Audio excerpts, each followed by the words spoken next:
نحمده ونصلي على رسوله الكريم اما بعد فاعوذ بالله من الشيطان الرجيم بسم الله الرحمن الرحيم رب اشرح لي صدري ويسر لي امري واحلل عقدة من لساني يفقهوا قولي۔ اللہ تعالیٰ کا لاکھ لاکھ شکر ہے کہ اس نے ہمیں انسان بنایا۔ وہ چاہتا تو ہمیں کوئی بھی اور مخلوق بنا سکتا تھا۔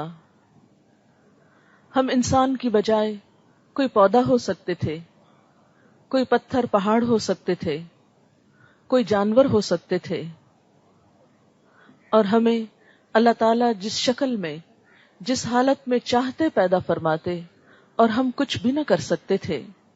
اگر وہ چاہتے تو ہمیں ایک گدھا بنا سکتے تھے، اور خدا نخواستہ گدھے کی شکل میں پیدا ہوتے تو ذرا سوچئے کہ ہماری شکل کیسے ہوتی، ہمارا لباس کیا ہوتا، ہمارا کھانا کیا ہوتا، ہمارا گھر کیسا ہوتا، اور ہمارا کام کیا ہوتا، ہمارے دن رات کس کام میں گزرتے۔ ہماری زندگی کا مقصد بس صرف بوجھ اٹھانا اور سامان دھکیلنا ہوتا، لیکن یہ اس کا احسان ہے کہ اس نے ہمیں ایک انسان بنایا، عقل اور سمجھ سے نوازا، تندرست صحت مند اور صحیح سلامت بنایا، اچھی شکل و صورت دی۔ لیکن سوال یہ پیدا ہوتا ہے کہ ہم اللہ تعالیٰ کی ان نعمتوں کا کیا شکر ادا کر رہے ہیں۔ اس نے فرمایا کہ خلق لکم ما فی الارض جمیعا، جو کچھ زمین میں ہے وہ سارے کا سارا تمہارے لیے پیدا کیا۔ دنیا کی بہت ساری نعمتیں جو بھی ہمیں نظر آتی ہیں وہ سب ہمارے لیے بنائی گئی ہیں۔ یہ ہمارے اوپر پھیلا ہوا وسیع آسمان، یہ ہمارے قدموں کے نیچے کی زمین، یہ سرسبز درخت، طرح طرح کے پھل اور سبزیاں، ہماری غذا کے لیے مختلف جانور، ان کا دودھ اور گوشت، یہ سب کچھ کس کی خدمت میں لگا ہوا ہے۔ ان میں سے ایک ایک چیز کتنے عرصے میں تیار ہوتی ہے، کتنی مشکل سے تیار ہوتی ہے۔ ان تمام چیزوں سے انسان فائدہ اٹھاتا ہے، لیکن ہم سب ذرا یہ تو سوچیں کہ ان چیزوں کو استعمال کرنے کے بعد ہم ان کے دینے والے کے لیے کیسا رویہ اختیار کرتے ہیں، ہم اس کے ساتھ کیا معاملہ کرتے ہیں، ہم اس کے آگے کتنا جھکتے ہیں، ہم اس کے لیے کتنے شکر گزار ہوتے ہیں، ہم کتنا اس کو یاد کرتے ہیں، کتنی اس کی فرما برداری کرتے ہیں۔ ہم سب اپنے بارے میں سوچیں، کیونکہ عام طور پر ہم دوسروں کے بارے میں تو بہت سوچتے ہیں لیکن اپنے بارے میں نہیں سوچتے۔ ہم میں سے ہر ایک کو اپنے بارے میں سوچنا ہے کہ وہ اپنی زندگی میں کیا رویہ اختیار کیے ہوئے ہے۔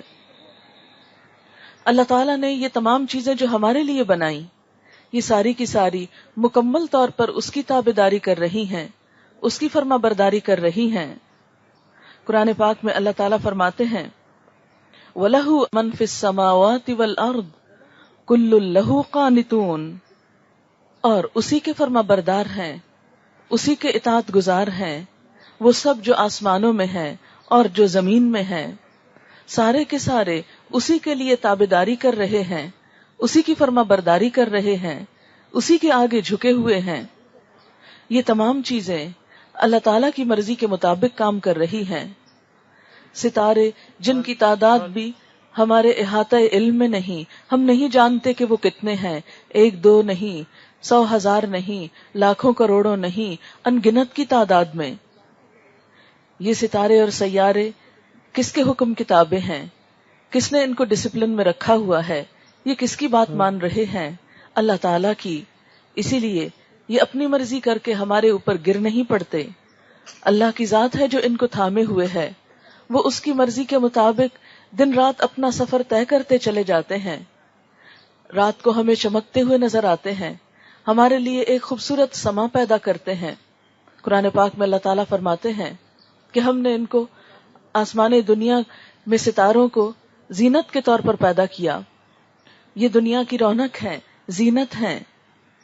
یہ ہمارے آس پاس اگے ہوئے درخت، یہ اللہ کے حکم کے تابع ہیں. سوچئے ذرا، یہ درخت اپنی جگہ پر جمے ہوئے ہیں تو ہماری نگاہوں کی ٹھنڈک ہیں، ہمارے لیے خوشی اور سکون کا سبب ہیں. اگر یہ درخت اپنی مرضی کرتے اور چلنا پھرنا شروع کر دیتے تو کیا حال ہوتا؟ آپ ایک پودا لگاتے، تھوڑا بڑا ہوتا، آپ رات کو سوتے اور صبح اٹھ کے دیکھتے کہ وہ تو گھر چھوڑ کے جا چکا ہے. تو پھر ہم کس طرح ان چیزوں کو اپنے قابو میں لاتے، کس طرح ان کو اپنے بس میں لاتے؟ اگر سورج اپنی مرضی کرتا، جب دل چاہے طلوع ہوتا اور جب دل چاہے غروب ہو جاتا تو ہمارا کیا حال ہوتا؟ ایک انسانوں کی بنائی ہوئی بجلی کا حال کیا ہے؟ عین اس وقت جب ہم کوئی بہت اہم کام کر رہے ہوتے ہیں کہ یکایک بجلی چلی جاتی ہے. اگر سورج بھی ہمارے ساتھ یہی کچھ کرتا تو ہمارے کاموں کا کیا بنتا؟ ہماری فصلیں کیسے پکتی؟ ہماری زمین کیسے روشن ہوتی؟ اور ہم زندگی کے بہت سارے کام کس طرح نپٹاتے؟ پھر اسی طرح بادلوں کا برسنا، یہ سب کس کے حکم کے تابع ہے؟ کس کا فرما بردار ہے؟ آپ دیکھیے کہ اگر ہوا اللہ تعالیٰ کی اطاعت نہ کرتی، فرما برداری نہ کرتی، سمندر اللہ کی بات نہ مانتا، اپنے پانی کو دھوپ کی وجہ سے اڑنے سے روک دیتا، تو ہم کیا کرتے؟ سورج نکلتا ہے، اس کی کرنیں سمندر پر پڑتی ہیں، وہاں سے پانی بھاپ بن کر اٹھتا ہے، ہوا آگے بڑھ کر اس کو اٹھا لیتی ہے اور پھر لمبے لمبے فاصلے طے کرتی ہے. ہزاروں میل تک بادلوں کا یہ سفر ہوتا ہے. یہ سب کس کی بات مان رہے ہیں؟ یہ سب اللہ کی بات مان رہے ہیں. تب جا کر بارش برستی ہے اور زمین سیراب ہوتی ہے اور ہمارے لیے رزق اگتا ہے. اگر یہ سب کچھ اس کی بات نہ مانتے تو کیا حال ہوتا؟ یہ پہاڑ جو زمین میں گڑے ہوئے ہیں، یہ سب اللہ کے حکم سے ایک جگہ جمے ہوئے ہیں. اللہ تعالیٰ قرآن پاک میں فرماتے ہیں، یہ پہاڑ جو ہیں ان کو ہم نے زمین کے لیے کیلیں بنایا ہے. کہ یہ پہاڑ، ان کے لیے اوتاد کا لفظ استعمال ہوتا ہے. یہ زمین کے کیل اگر زمین میں نہ ہوتے تو زمین ہچکولے کھاتی رہتی، زمین ایک جگہ تھمی نہ رہتی. یہ پہاڑ زمین کے اندر گڑے ہوئے ہیں تو زمین ہمارے لیے ایک بچھونے کی طرح آرام دہ جگہ ہے. ورنہ اگر ہر وقت زلزلوں کی کیفیت ہوتی تو نہ ہم سو سکتے، نہ ہم کھا سکتے، نہ چل پھر سکتے، اور نہ یہ کوئی عمارت بنا سکتے. جو کچھ بھی بناتے پھر وہیں ڈھہ جاتا. پھر ہمارا کیا حال ہوتا؟ پھر ہم زندگی کے یہ سارے سامان کیسے کرتے؟ یہ اللہ تعالیٰ کا احسان ہے کہ اس نے ہمارے لیے جتنی بھی چیزوں کو بنایا انہیں اپنے حکم کا تابع کر دیا اور ان چیزوں کو اپنی مرضی نہیں کرنے دی. یہ تمام چیزیں اسی کی فرما بردار ہیں، اسی کی تابع دار ہیں. اللہ تعالیٰ فرماتے ہیں، وَلَهُ أَسْلَمَ مَنْ فِي السَّمَاوَاتِ وَالْأَرْضِ طَوْعًا وَكَرْهًا وَإِلَيْهِ يُرْجَعُونَ. اور اسی کے تابع فرمان ہیں وہ سب جو آسمانوں میں ہیں اور جو زمین میں ہیں، خوشی سے بھی اور مجبوری سے بھی، اور اسی کی طرف سب لوٹائے جائیں گے. یعنی ان میں سے تمام چیزیں اللہ کی مرضی کے مطابق کام کر رہی ہیں. کچھ تو ایسی ہیں جو خوشی سے کام کر رہی ہیں، اور کچھ ایسی ہیں جو مجبوراً اس کے حکم کے تابع ہیں، پابند ہیں. یہ زمین کے اوپر سکون، امن، اطمینان اسی وجہ سے نظر آتا ہے. فضا کے اندر نیچر کو دیکھ کر ہمیں اسی لیے خوشی ہوتی ہے کہ اس کے اندر ایک ڈسپلن ہے، اس کے اندر ایک کنسسٹنسی ہے، اس کے اندر ایک خاص قسم کا ٹھہراؤ ہے. لیکن اس کے برعکس انسانوں کو دیکھیے، انسانوں کی زندگی میں کیوں بے چینی ہے؟ انسانوں کے دلوں میں اطمینان کیوں نہیں؟ انسانوں کے دل ٹھہرے ہوئے کیوں نہیں؟ اس لیے کہ انسان اللہ تعالیٰ کی اس طرح فرما برداری نہیں کرتے جس طرح یہ ساری مخلوق کر رہی ہے. آپ نیچر کی کسی بھی چیز کو دیکھتے ہیں، مثلاً آپ سمندر کے کنارے چلے جائیے، گھنٹوں بیٹھے رہیے، سمندر کو دیکھتے رہیے، آپ کا دل خوش ہوتا رہے گا، آپ کو ایک سکون ملے گا. کیوں؟ اس لیے کہ سمندر اللہ کے حکم کے مطابق ایک خاص حد تک آ کر رک جاتا ہے. اس کی بڑی بڑی لہریں اٹھتی ہیں، لیکن یوں لگتا ہے جیسے سجدے میں چلی گئی ہوں اور پھر واپس پلٹ گئی ہوں. اگر سمندر کا پانی اپنی حد پہ نہ رکے اور حد سے باہر آ جائے تو آپ خود سوچئے کہ پھر زمین کا حال کیا ہو. ہم سمندر کے کنارے کوئی مکان نہ بنا سکیں، ہم وہاں امن اور چین کے ساتھ رہ نہ سکیں اگر سمندر کا پانی ایک حد کے اندر نہ ہو. لیکن دوسری طرف انسانوں کو دیکھیے، ہر حد پار کرتے چلے جاتے ہیں. کسی بھی حد پہ آ کے ٹھہرتے نہیں، رکتے نہیں، اللہ کی اطاعت کے لیے راضی نہیں ہوتے، اپنی منمانی کرنا چاہتے ہیں، سرکشی کرنا چاہتے ہیں. یہی وجہ ہے کہ زمین فساد سے بھر گئی ہے. ایک گھر سے لے کر، ایک معاشرے سے لے کر ایک ملک تک دیکھیے اور پوری دنیا پر نظر ڈالیے کہ انسانوں نے دنیا میں کس قدر سرکشی برپا کر رکھی ہے. اور یہ سب کچھ اسی واسطے ہے کہ انسان اپنی حد پر نہیں رکتا. یہ تمام چیزیں تو اپنے رب کی تابعدار ہیں، اس کی فرما بردار ہیں، اس کے آگے جھکی ہوئی ہیں. اسی لیے زمین میں سکون ہے. آپ پہاڑوں پہ چلے جائیے. آپ نے کبھی گرمیوں میں پہاڑی علاقوں کا سفر کیا ہوگا. عموماً لوگ پہاڑی علاقوں میں سیر و تفریح کے لیے جاتے ہیں. بلند و بالا پہاڑ، سرسبز پہاڑ انسان کے لیے کتنی خوشی کا سامان پیدا کرتے ہیں. لیکن اگر انہی پہاڑوں پر جا کر ہم یہ پائیں کہ ہمارے پاؤں کے نیچے کے پہاڑ ہل رہے ہیں اور اپنی جگہ سے چل پڑے ہیں، تو پھر آپ دیکھیے کہ ہمارا سکون اور خوشی کہاں باقی رہتی ہے. پھر اسی طرح کسی بھی چیز کو آپ دیکھ سکتے ہیں. باہر کی دنیا کو دیکھنے کے ساتھ ساتھ خود اپنی ذات کے اندر دیکھیے. ہماری آنکھوں کو اللہ نے دیکھنے کا حکم دیا، وہ اللہ کی فرما بردار ہیں، دیکھتی چلی جا رہی ہیں. انہوں نے دیکھنے سے انکار نہیں کیا. کانوں کو سننے کے لیے پیدا کیا، وہ سن رہے ہیں. پھر اسی طرح زندگی، ہمارے جسم کے اندر جتنے بھی آرگنز ہیں، دل کو دیکھ لیجئے کس طرح اپنا کام کرتا چلا جاتا ہے. ہم سو بھی جاتے ہیں اور وہ اپنا کام کرتا رہتا ہے. جب سے ہم پیدا ہوئے ہیں، بلکہ ہماری پیدائش سے پہلے ماں کے پیٹ میں ہمارے دل نے دھڑکنے کا کام شروع کیا، ہمارے جسم کو خون سپلائی کرنا شروع کیا، اور آج تک وہ کر رہا ہے. اگر کبھی 2 منٹ کے لیے بھی وہ اپنا کام کرنا چھوڑ دے، اللہ کی اطاعت کی بجائے نافرمانی کا رویہ اختیار کرے، تو ہماری زندگی قائم نہ رہے. ہم جی نہ سکیں، ہم کچھ بول نہ سکیں، ہم دیکھ نہ سکیں، ہم چل پھر نہ سکیں. تھوڑا سا ڈس آرڈر آتا ہے ہارٹ کے فنکشن میں تو آپ دیکھیں کہ کیا حال ہو جاتا ہے. دل کی دھڑکن تھوڑی سی بھی آگے پیچھے ہو تو کس قدر بے سکونی ہو جاتی ہے. پلپٹیشن ذرا تیز ہو جائے تو کتنا برا حال ہو جاتا ہے. کہاں یہ کہ وہ پرسکون طریقے سے سال ہا سال کام کرتا چلا جاتا ہے. یہ کس کی تابعداری کر رہا ہے؟ اور پھر پورے جسم تک خون کو سپلائی کرتا ہے. اور جن راستوں پر اللہ نے اس خون کو چلنے کا حکم دیا وہ اسی راستوں پر چلتے ہیں. اگر وہ اپنا روٹ بدل لیں اور اپنے سفر کو الٹا دیں تو پھر آپ دیکھیے کہ ہم کس طرح زندہ رہ سکتے ہیں. ہمارے سانس لینے کا عمل، آپ کو معلوم ہے کہ اسی حلق کے اندر سے سانس کی نالی بھی گزرتی ہے اور کھانے کی بھی گزرتی ہے. جب ہم کھانا کھاتے ہیں اور کھانے کو اندر گزارتے ہیں تو سانس کی نالی آٹومیٹیکلی اس پہ پلگ آ جاتا ہے، وہ بند ہو جاتی ہے. اور اگر کچھ کھانا کھانے کی نالی کے ساتھ ساتھ سانس کی نالی میں چلا جائے تو آپ سوچئے کہ ہم چند ہی منٹوں کے بعد اس دنیا سے رخصت ہو جائیں، ہم زندہ نہ رہ سکیں. کبھی آپ نے دیکھا ہوگا کہ کھاتے ہوئے کچھ لوگ بولتے ہیں یا ہنسنا شروع کر دیتے ہیں اور اس سے ایک قطرہ بھی پانی اگر سانس کی نالی میں چلا جاتا ہے تو پھر کیا حال ہوتا ہے، سانس آنا بند ہو جاتا ہے. یہ ہمارے دل کو دھڑکنے کا حکم کس نے دیا؟ اس پر کس کا حکم چل رہا ہے؟ اس کو دھڑکنا کس نے سکھایا ہے؟ اس کو سارے جسم میں خون سپلائی کرنا کس نے سکھایا؟ ہمارے لنگز کو کام کرنا کس نے سکھایا؟ ہمارے دماغ کو کام کرنا کس نے سکھایا؟ ہماری اس زبان کو بولنا کس نے سکھایا؟ ہمارے کانوں کو سننا کس نے سکھایا؟ ہمارے ہاتھوں کو کام کرنا کس نے سکھایا؟ ہمارے پاؤں کو چلنا کس نے سکھایا؟ یہ سب کچھ کس کا کیا ہوا ہے؟ میرا اور آپ کا نہیں. ہم نے اپنے جسم کو اس طرح ٹریننگ نہیں دی.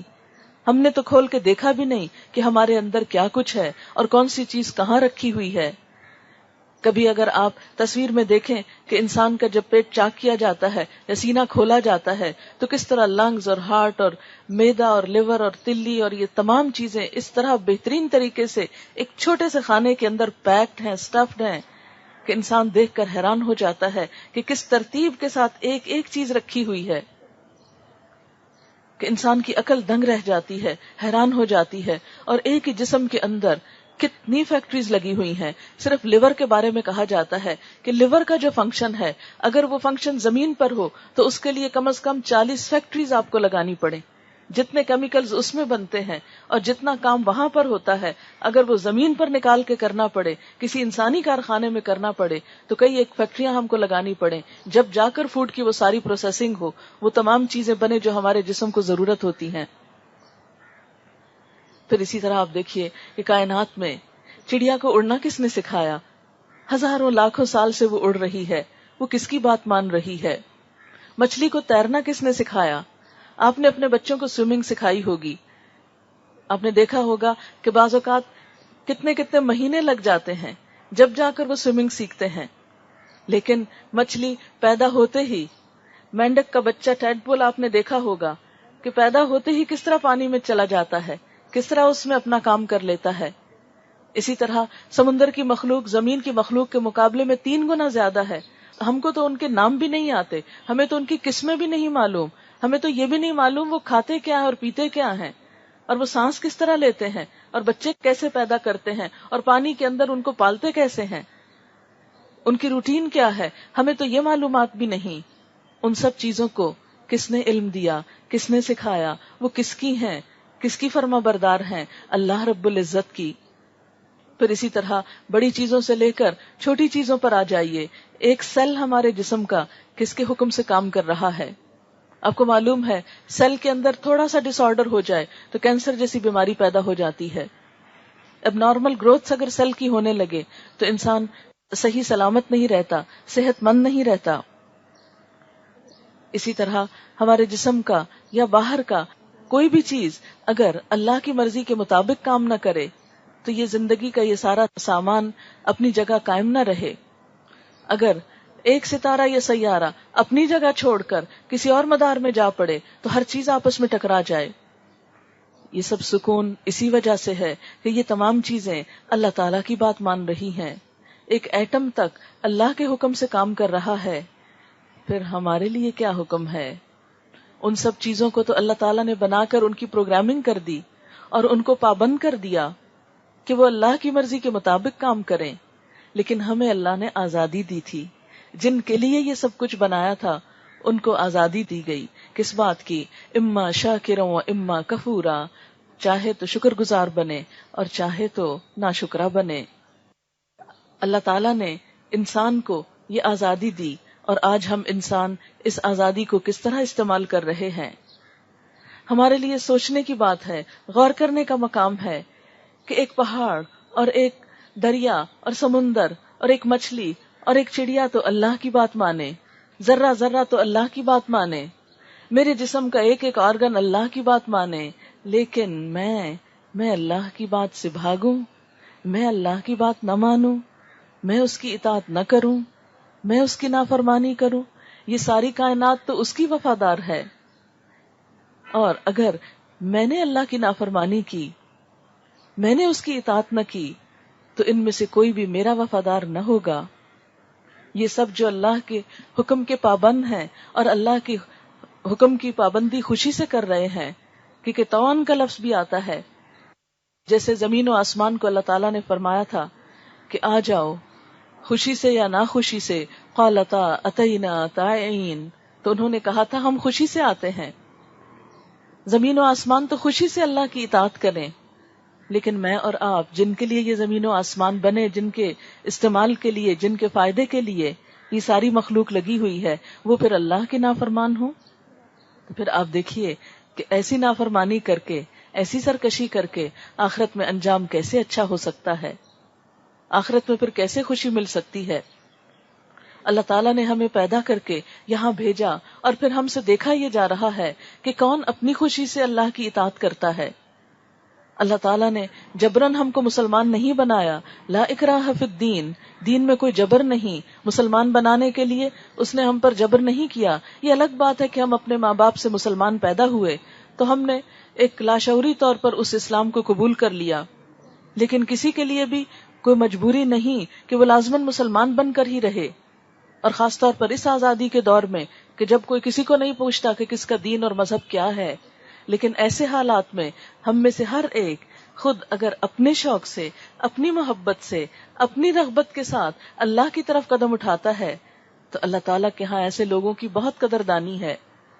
اللہ تعالیٰ کا یہ وعدہ ہے کہ اگر کوئی شخص 1 قدم چل کر آتا ہے تو اللہ تعالیٰ 10 قدم اس کی طرف جائیں گے. جو چل کر آئے گا اللہ تعالیٰ فرماتے ہیں میں اس کی طرف دوڑ کر آؤں گا. کوئی 1 ہاتھ آئے گا تو اللہ تعالیٰ 1 باہ اس کی طرف آئیں گے. لیکن شرط یہ ہے کہ چلنا ہم کو ہوگا، قدم ہمیں اٹھانا ہوگا، ہمیں اپنے اندر عاجزی پیدا کرنی ہوگی. ہمیں لاشعوری طور پر نہیں، بے سمجھی کے ساتھ نہیں، سوچ سمجھ کر اس کی فرما برداری کرنی ہوگی، اپنے دل کی خوشی اور رغبت کے ساتھ. اس لیے کہ اطاعت کا لفظ ہی طاعن سے ہے، اور طاع کا مطلب ہوتا ہے خوشی سے کام کرنا. تو اصل اطاعت ہی وہ ہے کہ جس میں انسان رغبت اور خوشی کے ساتھ اللہ کی طرف رجوع کرے.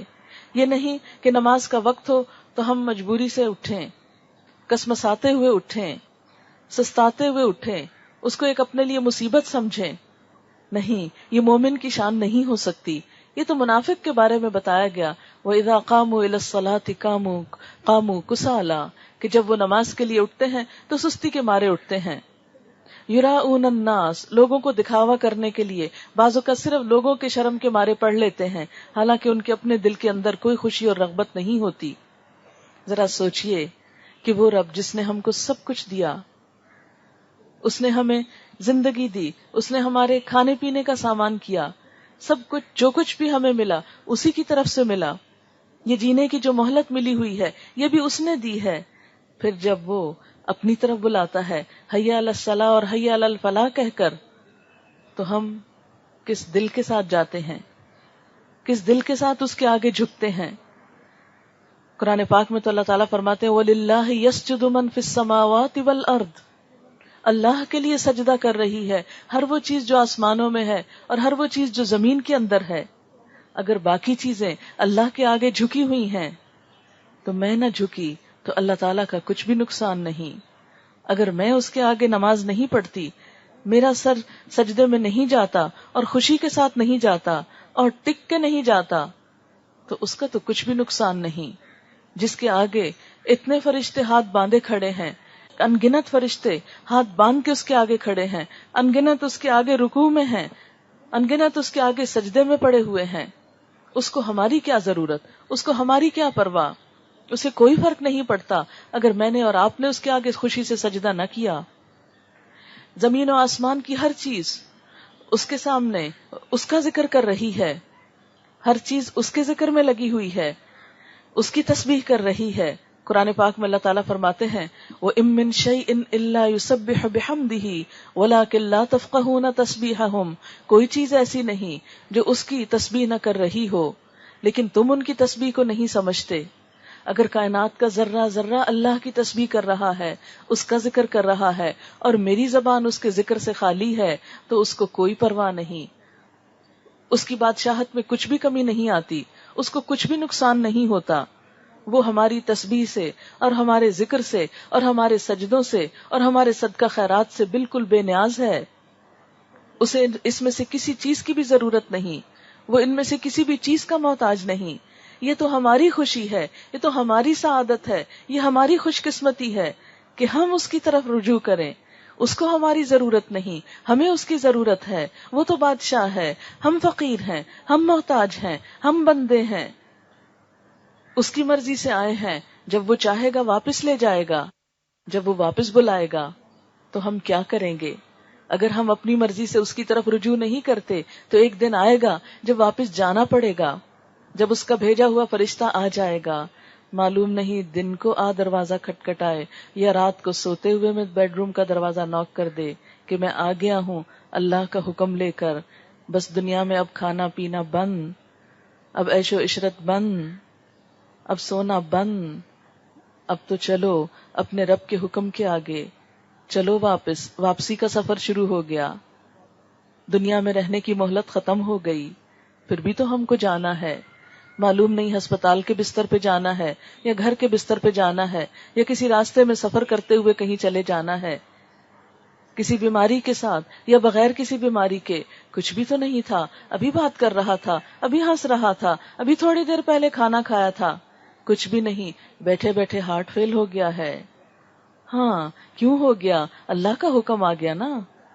جس نے اس دل کو دھڑکنے کا کہا تھا اسی نے دل کی دھڑکن بند کر دی اور انسانوں کی مشینیں اس دھڑکن کو دوبارہ بحال نہیں کر سکیں۔ ہم میں سے ہر ایک کا سفر واپسی کا لازم ہے، ہر ایک کو واپس جانا ہے، اور پھر کس کی طرف جانا ہے؟ اسی کی طرف جس نے بھیجا ہے۔ ہم میں سے کوئی ایسا نہیں کہ جو اس کے بلاوے پر انکار کر دے، جو یہ کہہ دے کہ میں واپس نہیں آنا چاہتا، مجھے نہیں مرنا، مجھے قبر اچھی نہیں لگتی، مجھے اس میں واپس نہیں پلٹنا۔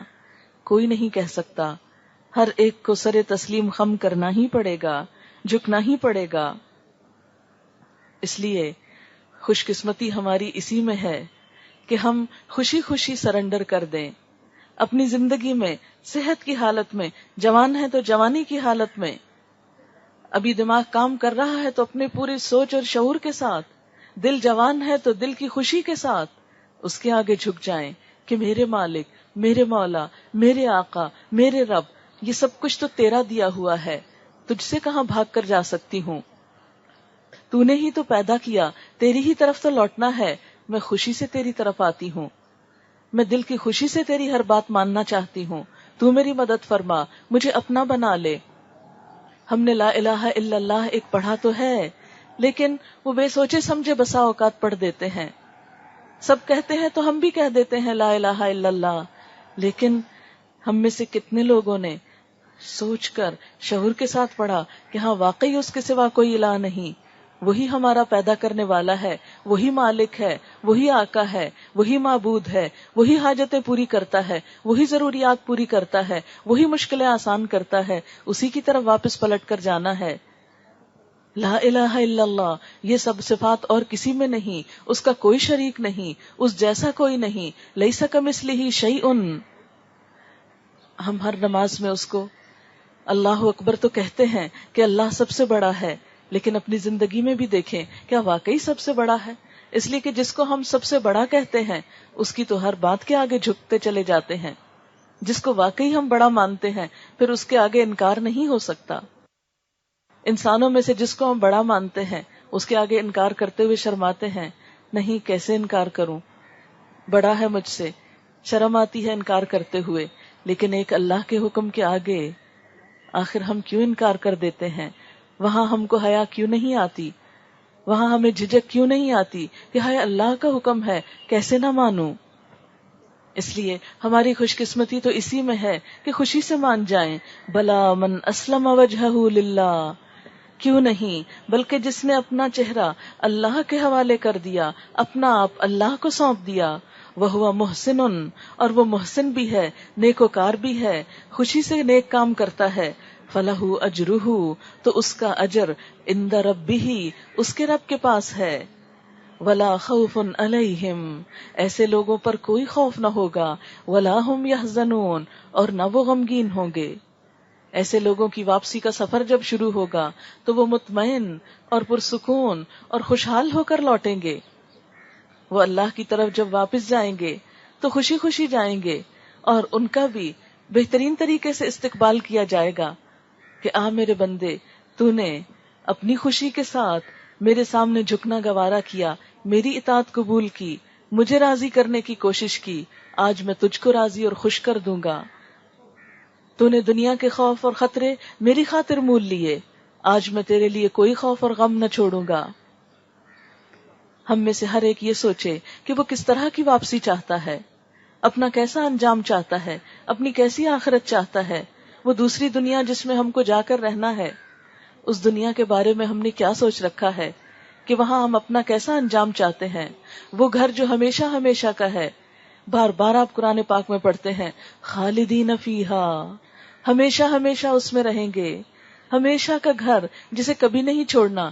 دنیا کے گھر تو کسی نہ کسی دن چھوڑنے ہی پڑیں گے، وہ گھر جسے کبھی نہیں چھوڑنا، اگر ہم واقعی چاہتے ہیں کہ وہ گھر ہمارا خوشی کا گھر ہو، سکون کا گھر ہو، اور اس میں کوئی خوف نہ ہو، کوئی غم نہ ہو، کوئی فکر اور پریشانی نہ ہو، کوئی دکھ اور تکلیف نہ ہو، کوئی بیماری نہ ہو، بڑھاپے کا خوف نہ ہو، صحت کی خرابی کا خوف نہ ہو، کوئی دھوپ چھاؤں کا فکر نہ ہو۔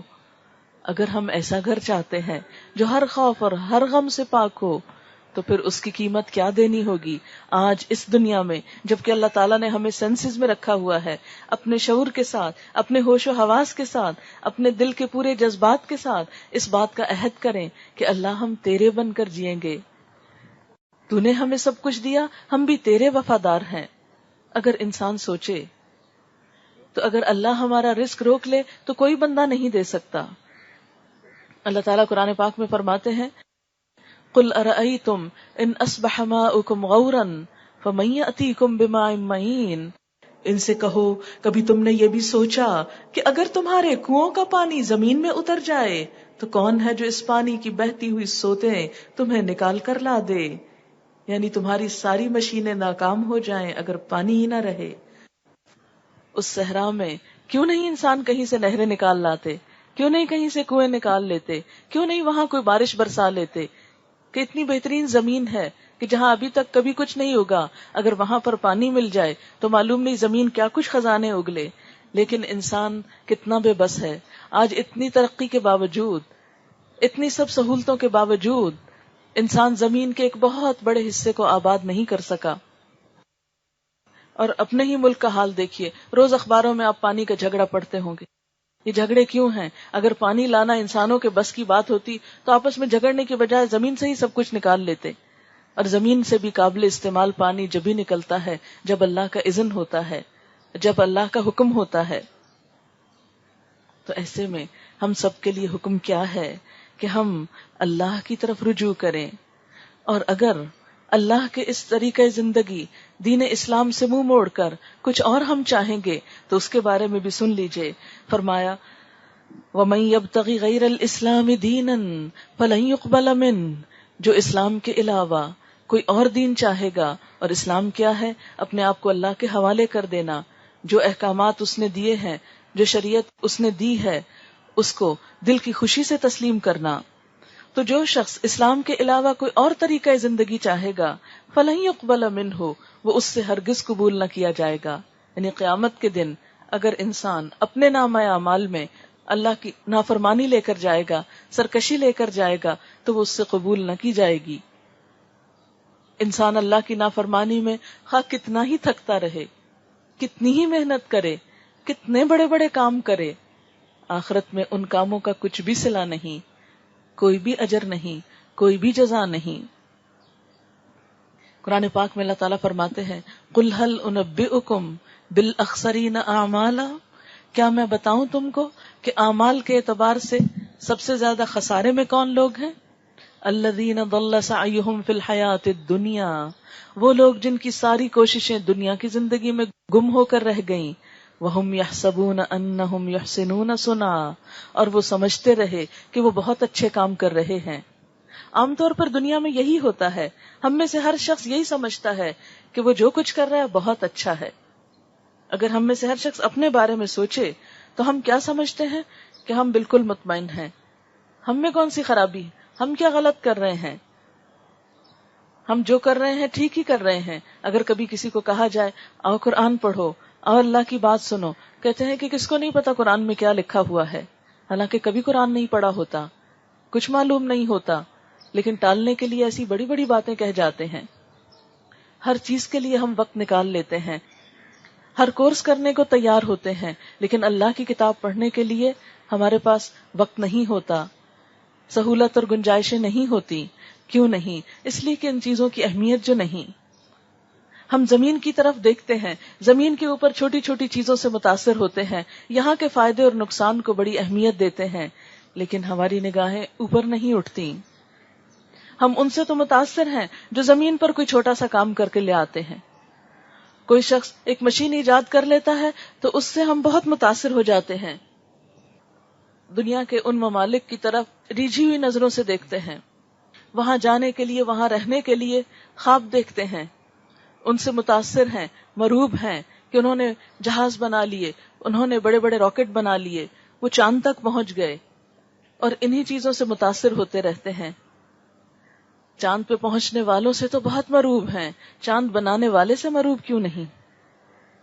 اس کی بڑائی دل میں کیوں نہیں آتی؟ ابھی تو چاند ستاروں سے آگے بہت بڑی دنیا ہے جہاں انسان نے کچھ دیکھا ہی نہیں۔ خلائی سیارے بنانے والوں سے مروب ہوتے ہیں، اس خلا کے بنانے والے، اس آسمان کے بنانے والے سے مروب کیوں نہیں ہوتے؟ اس کو بڑا کیوں نہیں سمجھتے؟ اس کے آگے کیوں نہیں جھکتے؟ جب بھی کوئی نیا طریقہ علاج دریافت ہوتا ہے تو ان سے مروب ہوتے ہیں، لیکن اس سے مروب نہیں ہوتے جس نے صحیح صحت مند جسم بنائے اور سال ہا سال تک ہمیں یہ نعمتیں بغیر کسی قیمت کے دیں۔ آپ دیکھیے کوئی ایک چھوٹی سی نعمت بھی چلی جاتی ہے تو کس قدر خرچ ہوتا ہے، کس قدر تکلیف ہوتی ہے۔ ہمارے دانت اللہ تعالیٰ نے صحیح سلامت بنائے، لیکن جب دانتوں میں کوئی تکلیف ہو جائے، خدا نہ خواستہ کسی کا ایک دانت ٹوٹ جائے، تو نیا دانت لگوانے میں نہ تو وہ خوبصورتی آتی ہے، اور اس کے برعکس جو پیسہ لگتا ہے، جو تکلیف ہوتی ہے، جو پریشانی ہوتی ہے، وہ الگ ہے۔ لیکن جب تک ہمارے دانت صحیح سلامت ہوتے ہیں، ہم اللہ کا شکر کم ہی ادا کرتے ہیں۔ کبھی ذہن میں بھول کے بھی خیال نہیں آتا کہ یہ ایک نعمت ہے، اس پر اس کا شکر ادا کریں۔ ہماری آنکھیں تندرستی کے ساتھ صحیح سلامت کام کرتی ہیں۔ ہم میں سے کتنے لوگوں نے کتنی دفعہ اس پر شکر ادا کیا کہ اللہ تیرا شکر ہے کہ یہ آنکھیں دیکھتی ہیں۔ جو ہی نظر کمزور ہونے لگتی ہے اور چشمے پہ چشمہ بدلتا ہے تو کتنی مشکل پڑتی ہے انسان کو، اس کے ایڈجسٹ کرنے میں، اس کے خریدنے میں، بار بار نگاہ ٹیسٹ کرانے میں، اس چشمے کو سنبھالنے میں کتنی مشقت لگتی ہے۔ لیکن جن لوگوں کی نگاہیں ٹھیک کام کرتی ہیں وہ کتنی دفعہ اس پر شکر ادا کرتے ہیں۔ ہم الحمدللہ ہماری زبان ذائقہ چکھتی ہے، ہم منہ سے کھانے کے قابل ہیں، ہم حلق سے نگلنے کے قابل ہیں۔ کتنے ہی لوگ ہسپتالوں میں ایسے پڑے ہوئے ہیں جو اپنے منہ سے نہیں کھا سکتے، جن کو غذا نالیوں کے ذریعے دی جاتی ہے، جو اٹھ کر یورین پاس نہیں کر سکتے، انہیں اس چیز میں بھی دوسروں کی محتاجی ہے۔ ہم ان نعمتوں کا شکر کیوں نہیں ادا کرتے کہ اللہ تعالیٰ نے ہمیں چلنے پھرنے والا بنایا، ہمیں صحت اور طاقت عطا کی، تو جب تک یہ نعمتیں ہیں ہمارے پاس ایک امانت ہیں، تھوڑی دیر کے لیے ہیں اور بہت جلد واپس لے جانے والی ہیں، تو اللہ تعالیٰ کا حق ادا کرنے کا سوچیں، ان نعمتوں کا شکرانہ سوچیں، اپنے دل کی خوشی کے ساتھ اس کی طرف رجوع کرنا سوچیں۔ اسی میں ہماری خیر ہے، اسی میں عافیت ہے، اسی میں بھلائی ہے۔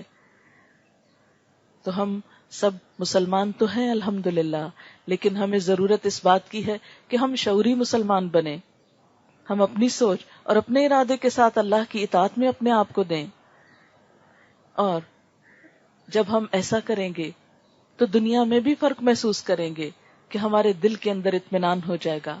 اسلام کا لفظ سلامتی سے ہے۔ جو شخص خوشی کے ساتھ اللہ کی بات مانتا ہے، اللہ تعالیٰ اس کے دل کے اندر ایک ٹھنڈک پیدا کرتے ہیں۔ آپ نے دیکھا ہوگا عموماً نماز پڑھنا کتنا مشکل لگتا ہے، لیکن ایک دفعہ وضو کر لیتے ہیں اور نماز پڑھ لیتے ہیں تو جو دل کا اطمینان اور سکون اور خوشی نماز پڑھ کر ملتی ہے وہ بیٹھے رہنے سے کبھی بھی نہیں ملتی۔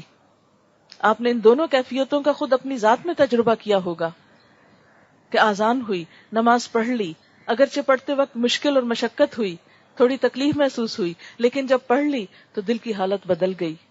اور دوسری کیفیت یہ کہ تھوڑے سے آرام کے لیے تھوڑی سی سستی اور غفلت کے ساتھ بیٹھے رہے، نماز نہیں پڑھی، آپ دیکھیں گے کہ دل پہ ایک بوجھ سا پڑ جاتا ہے، دل پہ ایک اداسی سی آتی ہے، ایک ڈپریشن ہوتا ہے، اور بسا اوقات یہی بوجھ بڑھتے بڑھتے، یہی ڈپریشن بڑھتے بڑھتے بڑے بڑے غموں میں تبدیل ہو جاتا ہے، اندر سے روگ لگ جایا کرتے ہیں۔ اللہ کی نافرمانی سے دل پر سیاہ نقطہ لگتا ہے، اگر انسان توبہ نہیں کرتا تو وہ نقطہ پھیلتا چلا جاتا ہے اور دل سیاہ ہو جاتا ہے، دل سخت ہو جاتا ہے، دل کی خوشی ختم ہو جاتی ہے، دلوں کی رونق ماند ہو جاتی ہے۔ پھر انسان اپنے آپ کو دنیا کی چھوٹی چھوٹی چیزوں سے بہلانے کی کوشش کرتا ہے، لیکن دل بہلتا نہیں۔ پھر انسان دوائیوں کے سہارے اپنے آپ کو سلانے کی کوشش کرتا ہے، دوائیوں کے سہارے سکون پانے کی کوشش کرتا ہے۔ ٹرنکلائزرز انسان کو وقتی طور پر سلا تو دیتے ہیں، غم بھلوا تو دیتے ہیں، انسان نشہ کرنے لگتا ہے، نشے میں سکون ڈھونڈنے لگتا ہے۔ آج آپ دیکھیں کہ وطن عزیز میں بے شمار نوجوان ایسے ہیں کہ جو زندگی کے کرب اور پریشانیوں کے ہاتھوں سکون نشے میں تلاش کرتے ہیں۔ کس طرح انہوں نے اپنی زندگی اور اپنے گھر والوں اور خاندان والوں کی زندگیاں اجیرن کر رکھی ہیں، کس طرح مال و دولت کا ضیاع ہے، کس طرح اپنی صلاحیتوں کا ضیاع ہے، کیسی کیسی ذہانتیں ضائع ہو رہی ہیں انہی چیزوں کے ہاتھوں۔ صحابہ کرام میں سے کوئی نشہ نہیں کرتا تھا، کسی کو سکون آور دوائیوں کی ضرورت نہیں تھی، کیوں؟ اس لیے کہ انہوں نے اپنی زندگیاں خوشی کے ساتھ اللہ کے حوالے کی تھیں. وہ دوڑتے ہوئے ایک دوسرے سے آگے بڑھ کر اللہ کی اطاعت کرتے تھے. نیکی کے کاموں میں ان کو دھکا نہیں دینا پڑتا تھا. وہ دوڑ دوڑ کر آگے بڑھتے تھے. یہی وجہ ہے کہ فقر کے باوجود، پیٹ پہ پتھر باندھنے کے باوجود ان کی زندگیوں میں خوشی تھی. آج کیا وجہ ہے کہ ہمارے پاس سب کچھ ہوتا ہے پھر بھی دل خوش نہیں ہوتا، پھر بھی مطمئن نہیں ہوتے، پھر بھی اطمینان سے نہیں سو پاتے، طرح طرح کے تفکرات ہمیں گھیرے ہوئے ہیں. اس کی بنیادی وجہ یہی ہے کہ ہم نے اپنے آپ کو اللہ کے حوالے نہیں کیا. جو شخص اللہ کے حوالے خود کو کر دیتا ہے، پھر اللہ کی طرف سے ایک انعام آتا ہے دنیا میں اس پر، کہ اس پر سکینت نازل ہوتی ہے، اس کو خوشی اور اطمینان ملتا ہے. پھر غم بھی اس طرح نہیں ستاتا جس طرح عام حالات میں انسان کو پریشان کرتا ہے. پیر عبد القادر جیلانی کا ایک واقعہ بتایا جاتا ہے کہ وہ اللہ تعالیٰ کے بہت عبادت گزار تھے، بہت نیک انسان تھے، اور اس کے ساتھ ساتھ اللہ نے ان کو دنیا بھی بہت دے رکھی تھی. اور اس دنیا کا عالم یہ تھا کہ ان کے بڑے بڑے جہاز تجارت کے چلتے تھے، جو ایک جگہ سے سامان لے کر دوسری جگہ جاتے اور دوسری جگہ سے سامان لاتے. تو بہت بڑی تجارت تھی ان کی، بہت مالدار انسان تھے. لیکن اس کے باوجود وہ مال کی محبت میں کبھی گرفتار نہیں ہوئے. ان کے دل میں بس اللہ ہی کی محبت تھی. مال تو اللہ کی ایک نعمت ہے، اور اللہ نعمت دے تو اس کا شکر ادا کرنا چاہیے، نہ کہ اس پر کوئی تکبر، فخر اور غرور. بہرحال وہ بیٹھے ہوئے تھے اپنے لوگوں کے ساتھ، کیونکہ وہ لوگوں کی خدمت کے لیے اپنے آپ کو وقف کیے ہوئے تھے. لوگوں کے ساتھ بیٹھے ہوئے تھے کہ کسی نے آ کر خبر دی کہ آپ کا فلاں جہاز جو ہے وہ ڈوب گیا ہے. ان کے چہرے پر کوئی ہوائیاں نہیں اڑی، کوئی انہوں نے ہاں نہیں کی، کوئی پریشانی کا اظہار نہیں کیا. بیٹھے بیٹھے مسکرائے، کہتے ہیں الحمدللہ، جس نے دیا اسی نے لیا، میرا تو کچھ تھا نہیں، اسی کا دیا ہوا تھا. اور پھر اگلے دن اسی طرح ایسا ہی وقت ہے، اسی طرح لوگ بیٹھے ہیں کہ کسی نے آ کر خبر دی کہ وہ کل والی خبر غلط تھی، جہاز کنارے پہنچ گیا ہے، وہ غرق نہیں ہوا. تو اس پر بھی وہ آپے سے باہر نہیں ہوئے، انہوں نے کوئی شور ہنگامہ نہیں کیا، وہیں بیٹھے بیٹھے مسکرائے اور کہتے ہیں الحمدللہ.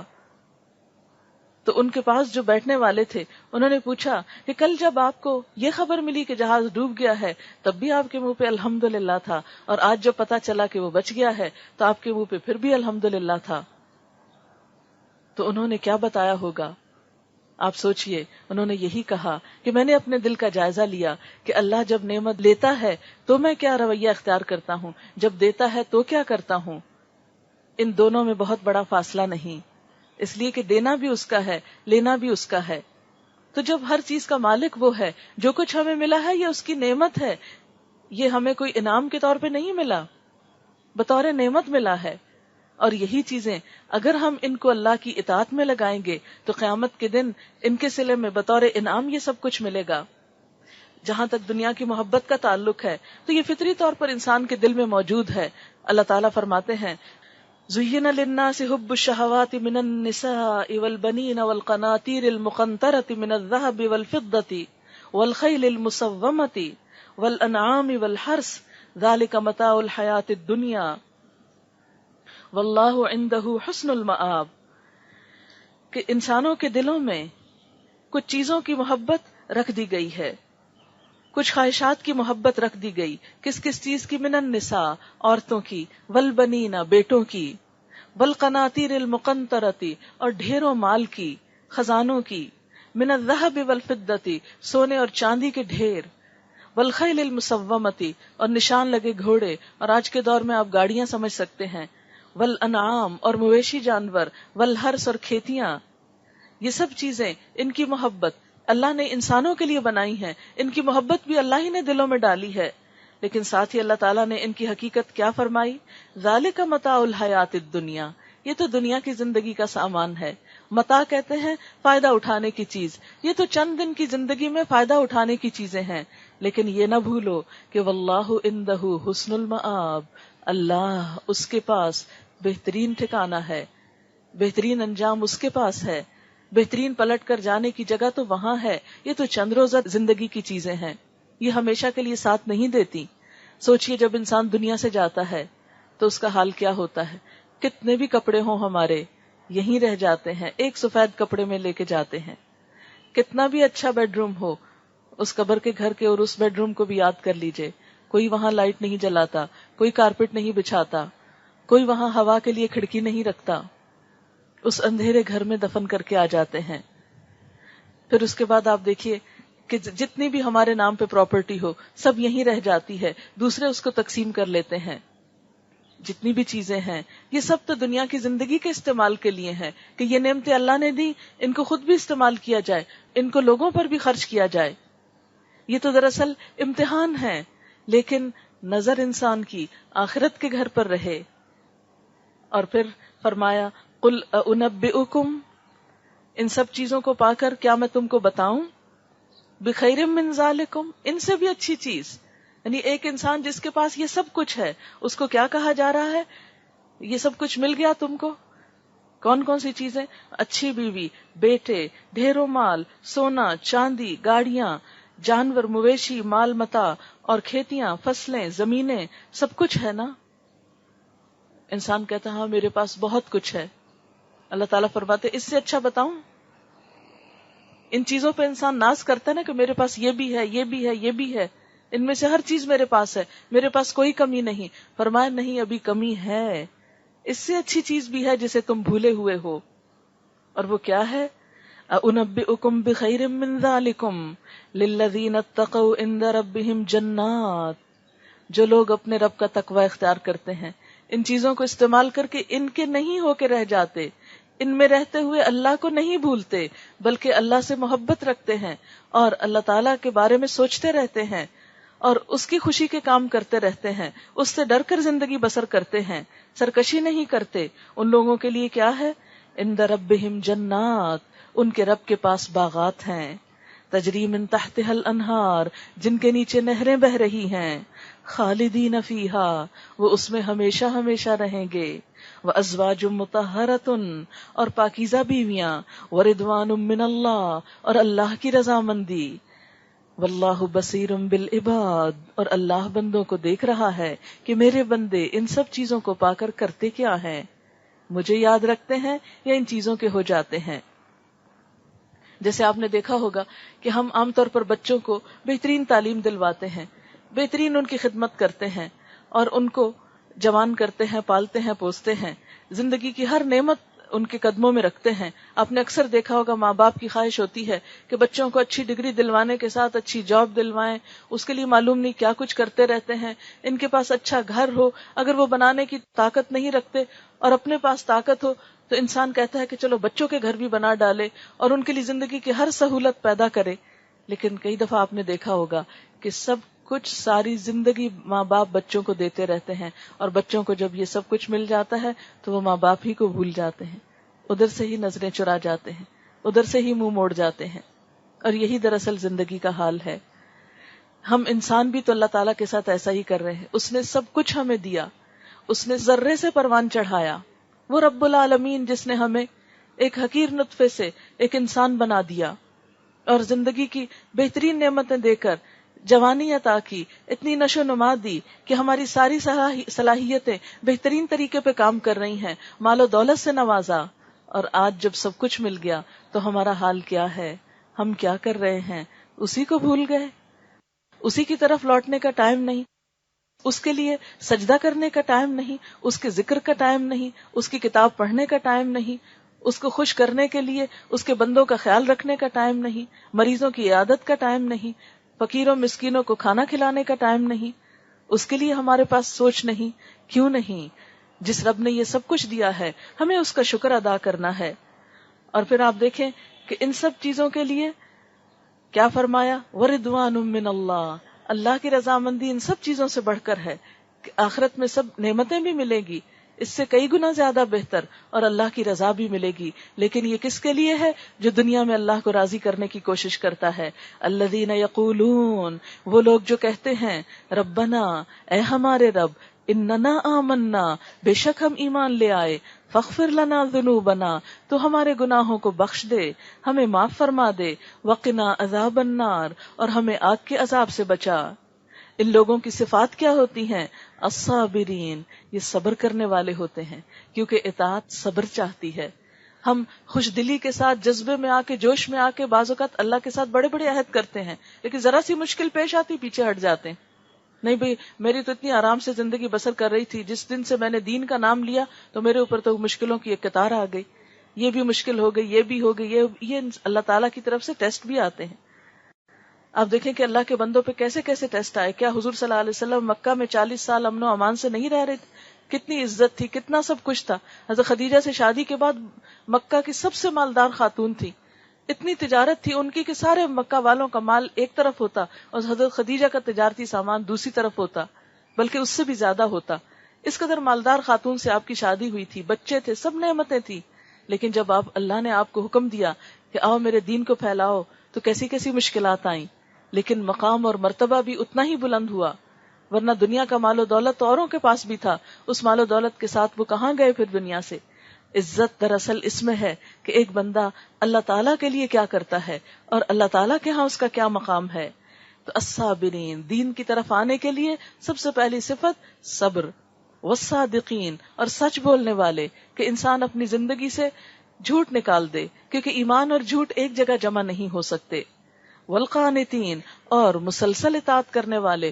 قنوت کہتے ہیں دوام اطاعت کو، یہ نہیں کہ کبھی اچھا کام کر لیا اور کبھی چھوڑ دیا، مرضی ہوئی تو اچھا کیا، مرضی نہ ہوئی تو سب کچھ بھول گئے. نہیں، عبادت میں کنسسٹنسی، کنٹینیوٹی اور ایک مستقل طریقے سے استقامت کے ساتھ، استقلال کے ساتھ اللہ کی اطاعت پر جمے رہنا، چاہے چھوٹی چھوٹی نیکی ہو لیکن مستقل طور پر ہو، کیونکہ اللہ تعالیٰ کو وہ عمل زیادہ پسند ہے جو تھوڑا ہو لیکن مستقل ہو. پھر والمنفقین، خرچ کرنے والے، یعنی اللہ تعالیٰ کے دیے ہوئے میں سے اللہ کے بندوں کو شریک کرنے والے، اس میں ان کی ضروریات پوری کرنے والے بھی. والمستغفرین بالاسحار، اور سحری کے وقت استغفار کرنے والے. سب کچھ کرنے کے بعد بھی اپنے گناہوں کی بخشش چاہنے والے، اللہ کو راضی کرنے والے. کیونکہ حقیقی معنوں میں اللہ کی طرف رجوع کرنے والوں کو کبھی اپنی نیکی پر کوئی ناز نہیں ہوتا، کوئی مان نہیں ہوتا. وہ تو سب کچھ کر کے بھی یہ سوچتے ہیں کہ ابھی بہت کچھ کرنے والا باقی ہے. وہ کبھی یہ نہیں کہتے کہ بہت کر لیا ہے، ہمیں سب پتا ہے. نہیں، وہ تو کیا دعا مانگتے ہیں، رب زدنی علما، اللہ ہمارے علم میں اضافہ کر. وہ سب کچھ کرنے کے بعد بھی یہ نہیں سوچتے کہ ہم بہت نیک پاک ہو گئے. وہ تو استغفار کرتے ہیں، اور استغفار کے لیے بھی سحری یعنی تہجد کا وقت اختیار کرتے ہیں. تو اللہ تعالیٰ ایسے ہی لوگوں سے راضی ہوتا ہے. تو ہم سب کے لیے اسی میں اطمینان اور خوشی کی بات ہے کہ ہم اللہ تعالیٰ کی طرف رجوع کریں اور اللہ کو راضی کریں. اللہ تعالیٰ ہمیں بہترین عمل کی توفیق دے. ایک چھوٹی سی نظم آپ کو سناتے ہیں. عالی شان بنگلے کسی کام کے نہیں ہے، مخمل میں سونے والے مٹی میں سو رہے. دعا کر لیتے ہیں. سبحان اللہ و بحمدہ عدد خلقہ ورضا نفسہ وزنة عرشہ ومداد کلماتہ. سبحان اللہ العظیم. اللہم صلی علی محمد وعلی آل محمد کما صلیت علی ابراہیم وعلی آل ابراہیم انک حمید مجید. اللہم بارک علی محمد وعلی آل محمد کما بارکت علی ابراہیم وعلی آل ابراہیم انک حمید مجید. ربنا آتنا فی الدنیا حسنۃ وفی الآخرۃ حسنۃ وقنا عذاب النار. ربنا لا تزغ قلوبنا بعد إذ هديتنا وهب لنا من لدنك رحمة إنك أنت الوهاب. ربنا هب لنا من أزواجنا وذرياتنا قرة أعين واجعلنا للمتقين إماما. یا حی یا قیوم برحمتک نستغیث. لا الہ الا اللہ انت الحلیم الکریم. سبحان اللہ رب العرش العظیم والحمد للہ رب العالمین. رب نسألک موجبات رحمتک وعزائم مغفرتک والغنیمة من کل بر والسلامة من کل اسم. لا تدع لنا ذنبا الا غفرته ولا هما الا فرجته ولا حاجة هي لك ردا الا قضيتها یا ارحم الراحمین. یا اللہ پاک جو کچھ بھی پڑھا گیا ہے تو اپنی رحمت سے قبول فرما.